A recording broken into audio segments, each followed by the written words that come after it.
Hello, students, and welcome back to the fifth numerical on environmental economics. हम environmental economics का fifth numerical study कर रहे थे. Actually उस numerical में 5 पार्ट्स हैं, तो अभी तक हमने 2 पार्ट्स स्टडी करे हैं, 3 पार्ट रिमेनिंग हैं. तो वो बचे हुए 3 पार्ट हम इस वीडियो लेक्चर में सीखेंगे. तो स्टार्ट करते हैं. हम उसका तीसरा पार्ट एक बार रीड कर लेते हैं. A pollution control technology is invented that would reduce the firm emission to 2 units. अच्छा जी, पोल्यूशन को कंट्रोल करने की टेक्नोलॉजी इन्वेंट हुई है जिसकी वजह से एमिशन अब 2 यूनिट्स हुआ करेगा, जो कि पहले 4 यूनिट्स होता था. Okay, how much would the firm be willing to pay for such a technology. तो फर्म इस टेक्नोलॉजी के लिए कितनी पेमेंट देना चाहेगी, हमें ये फाइंड करनी है. तो मैं आपको बता दूं कि जैसा कि हम जानते हैं कि गवर्नमेंट पोल्यूशन करने पर फर्म से टैक्स चार्ज कर रही है. तो टेक्नोलॉजी आने से जितना टैक्स सेव होगा, और वी कैन से दैट जितनी एमिशन फीस सेव होगी, तो फर्म उतना ही पैसा इस टेक्नोलॉजी के लिए देना चाहेगी. तो इस पार्ट में हमें जनरली कैलकुलेट करना है कि टेक्नोलॉजी आने से कितनी एमिशन फीस सेव हो रही है. So let us study it. तो जैसा कि हम जानते हैं कि न्यू पोल्यूशन कंट्रोल टेक्नोलॉजी आने के कारण एमिशन 2 यूनिट्स तक आ गया है. मतलब पहले हमारा एमिशन फंक्शन था E = 4Q, बट अब हमारा एमिशन फंक्शन होगा E = 2Q, क्योंकि एमिशन अब 2 यूनिट जनरेट होता है for each ton of rubber. So our emission function is now E = 2Q. अच्छा, तो हमें फाइंड करना है कि कितना एमिशन फीस सेव हुआ है. तो सबसे पहले हम अमाउंट ऑफ एमिशन कैलकुलेट करके देखते हैं. जब ये टेक्नोलॉजी प्रेजेंट नहीं थी, उस टाइम पे अमाउंट ऑफ एमिशन हाँ, मैं आपको बताना चाहूँगा कि हमें भी सबसे पहले अमाउंट ऑफ एमिशन के कैलकुलेट करना है. तो एमिशन फंक्शन हमारा 2Q और वैल्यू ऑफ Q क्या है, 4.5. तो हमने Q को 4.5 पुट कर दिया, तो एमिशन आया है 9 यूनिट्स. और एमिशन फीस 2 रुपये के हिसाब से हो जाएगी 18 रुपीज़. तो हमारी एमिशन फीस 18 रुपीज़ है अब न्यू टेक्नोलॉजी आने के कारण. न्यू टेक्नोलॉजी आने के कारण अब जो पॉल्यूशन का एमिशन 9 यूनिट्स हो रहा है, और एज अ रिज़ल्ट जो एमिशन फीस है वो 18 रुपीज़ है. बट जब ये टेक्नोलॉजी थी ही नहीं, उस टाइम कितनी एमिशन फीस हमें देनी पड़ती थी, हम इस क्वेश्चन के सेकंड पार्ट से रेफ़र कर सकते हैं. जब ये टेक्नोलॉजी नहीं आई थी, उस टाइम फर्म को 36 रुपीज़ एमिशन फीस देनी पड़ रही थी. Mainly this figure is extracted from the solution of question 5th second part. तो टेक्नोलॉजी आने से 18 रुपीज़ के एमिशन फ़ीस अब हम दे रहे हैं. तो फाइनली अगर हम ऑब्ज़र्व करें तो यहाँ 18 रुपीज़ की सेविंग हुई है. अब हमें 18 रुपीज़ कम देने पड़ रहे हैं. पहले हमें 36 रुपीज़ देने पड़ते थे, बट टेक्नोलॉजी आने के कारण हमें 18 रुपीज़ ही देने पड़ रहे हैं. तो 18 रुपीज़ की सेविंग हुई है. Emission fees saved due to technology is ₹18. So Goodyear factory would be willing to pay ₹18 for such a technology. तो वो जो फैक्ट्री है वो ₹18 उस टेक्नोलॉजी के लिए, पॉल्यूशन कंट्रोल टेक्नोलॉजी के लिए देना चाहेगी। और इसी चीज़ को कंसिडर करके अगर हम फर्म का प्रॉफिट फाइंड आउट करके देखें तो प्रॉफिट ये होगा, फर्म के प्रॉफिट फंक्शन में आप Q को 4.5 उतारो और उसमें से एमिशन फीस माइनस का कर दो, जो कि अब इस केस में ₹18 है। तो ऐसा करने पे हमारे पास प्रॉफिट आएगा ₹31.5, ₹31.50। ये फर्म का प्रॉफिट होगा इस केस में। अब हम इसी क्वेश्चन के फोर्थ पार्ट पर आते हैं। अब फोर्थ पार्ट में ये हमें क्या कह रहे हैं, आओ हम वापस एक बार देखते हैं।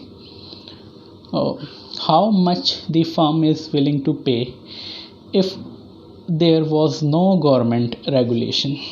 अगर कोई गवर्नमेंट की रेगुलेशन ही नहीं है तो फर्म इस पॉल्यूशन कंट्रोल की, पॉल्यूशन एमिशन के लिए कोई गवर्नमेंट की रेगुलेशन ही नहीं है, तो फर्म टेक्नोलॉजी के लिए कितना पैसा देना चाहेगी। Moreover, thereby what hint can be drawn on the relationship between government regulation and demand for pollution control technology. Mainly इस पार्ट में ये लोग दो चीज़ें हमसे पूछ रहे हैं। पहली चीज़ तो ये है, अगर गवर्नमेंट रेगुलेशन ना हो तो फर्म पोल्यूशन कंट्रोल टेक्नोलॉजी के लिए कितना पैसा देना चाहेगी। और दूसरी चीज़ ये पूछ रहे हैं कि गवर्नमेंट की रेगुलेशन और demand for pollution control technology में क्या रिलेशनशिप है, पॉजिटिव रिलेशनशिप है या नेगेटिव रिलेशनशिप है। तो ये सब हमें इस पार्ट में बताना होगा। तो मैं आपको इसका आंसर बताता हूँ क्या है। इसका आंसर ये है, अगर कोई गवर्नमेंट की रेगुलेशन ही नहीं है तो फर्म कुछ भी नहीं देना चाहेगी। आप इसका आंसर भी एक बार देख सकते हैं, वो उनमें स्टेटमेंट्स ही हैं, कोई कैलकुलेशन नहीं है। They are saying that if there is no government regulation, factory does not have to pay for the emission cost, then this technology is not going to impact his profit at all, hence he would not be willing to pay anything। तो firm कुछ देना ही नहीं चाहेगी इस technology के लिए, क्योंकि government की ओर से रेगुलेशन ही नहीं है, तो उन्हें कोई गवर्नमेंट को टैक्स भी नहीं देना पड़ रहा, क्योंकि ये टेक्नोलॉजी इसलिए इस्तेमाल हुई थी कि कुछ टैक्स सेव हो सके। बट यहाँ तो गवर्नमेंट अब टैक्स ही नहीं ले रही, क्योंकि कोई रेगुलेशन ही नहीं है। तो इसीलिए यहाँ पे जो फैक्ट्री है वो इस टेक्नोलॉजी के लिए ₹1 भी नहीं देना चाहेगी। तो ये एक चीज़ और इसमें पूछ रहे थे एडिशनली कि जो गवर्नमेंट की रेगुलेशन है और पोल्यूशन कंट्रोल टेक्नोलॉजी की जो डिमांड है, इन दोनों चीज़ों में क्या रिलेशनशिप है। तो मैं आपको बता दूं, इनमें पॉजिटिव रिलेशन है, डैट मीन्स डायरेक्ट रिलेशनशिप। इसका मतलब गवर्नमेंट की रेगुलेशन जितनी स्ट्रिक्ट होगी, पोल्यूशन कंट्रोल टेक्नोलॉजी की डिमांड भी उतनी ज़्यादा होगी, कि जैसे जैसे रेगुलेशन इंक्रीज़ होगी टेक्नोलॉजी, पोल्यूशन कंट्रोल टेक्नोलॉजी की भी डिमांड उसी के साथ इंक्रीज़ होगी। तो ये पॉजिटिव रिलेशनशिप शो कर रहे हैं। So this shows that there is positive relationship between government regulation and demand for pollution control technology. So this was answer to the fourth part. अब फिफ्थ पार्ट रह गया है, आओ हम एक बार फिफ्थ पार्ट को भी एक बार रीड कर लेते हैं। Now suppose that instead of Pigovian taxes, the government observes the outcome in part 1 and decide to offer a subsidy to the firm for each unit of pollution abated। अब government pollution को reduce करने के लिए firm को subsidy दे रही है। what is the efficient per unit amount of such a subsidy. तो subsidy per unit क्या होनी चाहिए, and calculate the level of output and profit for the Goodyear factory. ठीक है, हमें पहले पर यूनिट सब्सिडी कैलकुलेट करनी है, उसके बाद आउटपुट लेवल और फिर फर्म का फ़ायदा, फर्म को कितना प्रॉफिट जनरेट हो पा रहा है हमें वो कैलकुलेट करना है. आओ हम इसे शुरू करते हैं इस पार्ट को. कि जैसा कि हम जानते हैं पॉल्यूशन अबेट करने के लिए, pollution abatement that means pollution reduction के लिए मार्जिनल कॉस्ट इंक्रीज़ हो जाती है. कि पॉल्यूशन को रिड्यूस करने के लिए काफ़ी खर्चे करने होते हैं, इसीलिए फर्म की मार्जिनल कॉस्ट इंक्रीज़ हो जाती है. और मोर ओवर फर्म का जो मार्जिनल डैमेज है वो 2 रुपये है. तो इसीलिए पॉल्यूशन को रिड्यूस करने की जो कॉस्ट होगी वो हमने 2 रुपये ही रखी है, 2 रुपीज़ पर यूनिट है. तो गवर्नमेंट उतनी ही सब्सिडी देना चाहेगी जितना पॉल्यूशन को रिड्यूस करने में फर्म का खर्चा हुआ है. तो यहाँ पे पॉल्यूशन को रिड्यूस करने के लिए फर्म का 2 रुपया पर यूनिट स्पेंड हो रहा है, तो गवर्नमेंट सब्सिडी भी 2 रुपये ही देगी. So in this case subsidy should be equal to ₹2 per unit. अच्छा, इसके बाद हमें इस सिचुएशन में फाइंड करना था कि फर्म कितना आउटपुट प्रोड्यूस करेगी. तो इसके लिए हम ये कंडीशन फॉलो करके देखेंगे जो पिगोवियन टैक्स के केस में कंडीशन थी. ये कंडीशन भी बिल्कुल सेम ही है, and that is P equal to DC/DQ plus pollution abatement cost. बस पिगोवियन टैक्स की जगह पे यहाँ पॉल्यूशन अबेटमेंट कॉस्ट आ गई है, क्योंकि वो पुरानी जो पिगोवियन टैक्स के केस में जो कंडीशन थी वो बिल्कुल सेम कंडीशन थी, बस यहाँ पे T उतरा हुआ था, T फॉर टैक्स, बट यहाँ पे पॉल्यूशन अबेटमेंट कॉस्ट आ गई है. इतना ही चेंज है इसमें बस. तो P वाज ₹20, ये मार्केट प्राइस है रबर का, और कॉस्ट फंक्शन वाज 2Q² हमने उतार दिया, और अबेटमेंट कॉस्ट 2 रुपये है. तो इसको सॉल्व करके फाइनली हमारे पास Q आ जाएगा 4.5 टन्स. तो firm will produce 4.5 tons of rubber.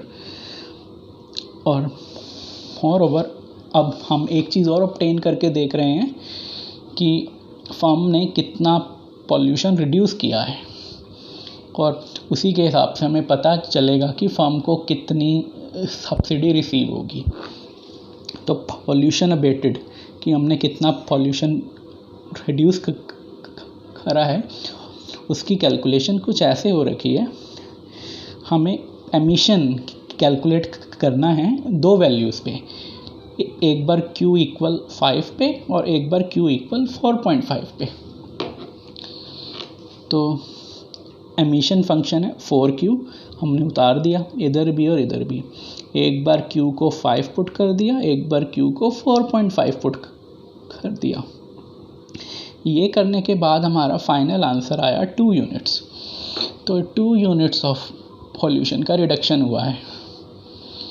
तो सब्सिडी 2 रुपये पर यूनिट है, तो इस हिसाब से 2 × 2 4 रुपीज़ हमारा आंसर होगा. Total subsidy is equal to pollution abated into subsidy per unit, that means 2 × 2 4 rupees हमारी टोटल सब्सिडी है. अब हम फर्म को कितना फ़ायदा हुआ है कैलकुलेट करके देख सकते हैं. आप फर्म का प्रॉफिट फाइंड करो. उसके लिए फर्म के प्रॉफिट फंक्शन में आप 4.5 पुट करके देखना, यहाँ पे उतरा हुआ है. फर्म के प्रॉफिट फंक्शन में हमने Q को 4.5 पुट कर दिया, और उसके अलावा जो 4 रुपये सब्सिडी रिसीव हुई है उसको उसमें जोड़ देना. तो ये सब करने के बाद हमारा फाइनल आंसर 53.5 रुपीज़ आ जाएगा. तो ये फर्म को फ़ायदा हो रहा था इस केस में। So this was explanation to the fifth numerical. ये न्यूमेरिकल हो चुका है। So thank you students and have a great day.